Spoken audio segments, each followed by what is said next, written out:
Okay, the next kind of animal behavior I want to talk about might be familiar to you. You may have seen, for example, a bird that in the middle of a mating ritual and suddenly it stops and prints.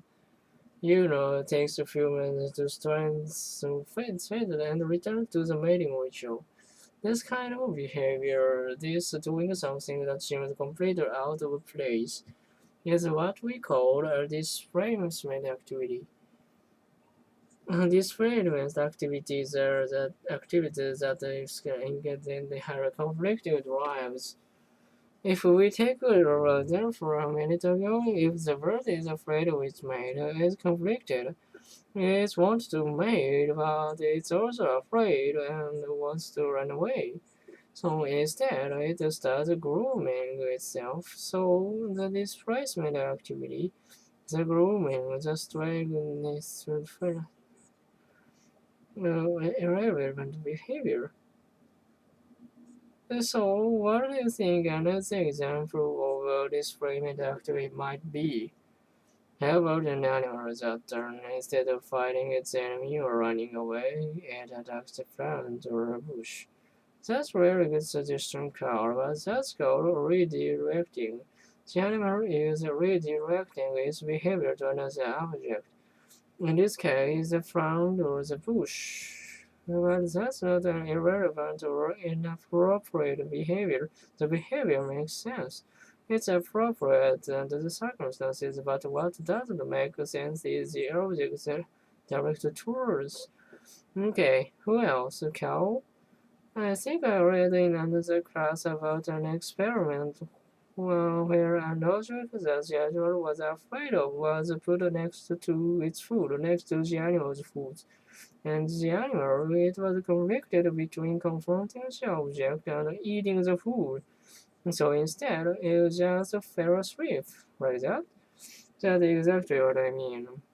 This trend occurs because the animal got two conflicting drives, two competing urges, in this case, fear and hunger. What happens is they inhibit each other, they cancel each other out in a way, and third, seemingly irrelevant behavior surfaces through a process that we call disinhibition. Now, in disinhibition, the basic idea is that the two drives that seem to inhibit, to hold back the third drives.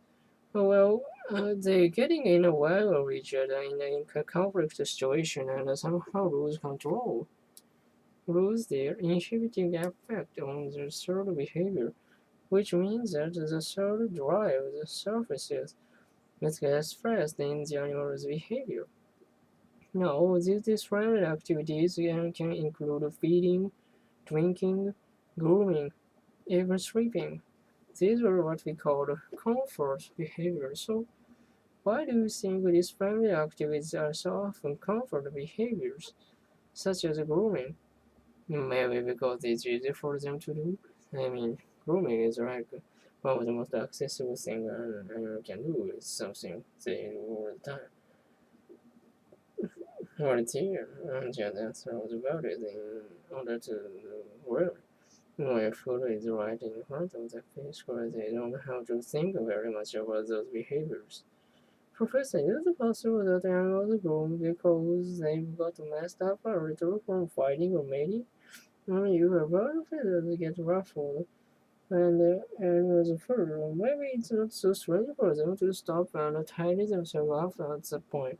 That's another possible reason, although it doesn't necessarily explain other behaviors such as eating, drinking, or sleeping. What's interesting is that the studies have been done that suggest that the animal's environment may play a part in determining what kind of behavior it displays. For example, there's a bird, the wood thrush. Anyway, when the wood thrush is in an attack to escape cover, that is, it's caught between the two urges to escape from or to attack an enemy. If it's sitting on a horizontal branch, it awakens into perch. A vertical branch, it will groom its breast feathers. its immediate environment changes its relationship to its immediate environment changes to play a part in which behavior will display.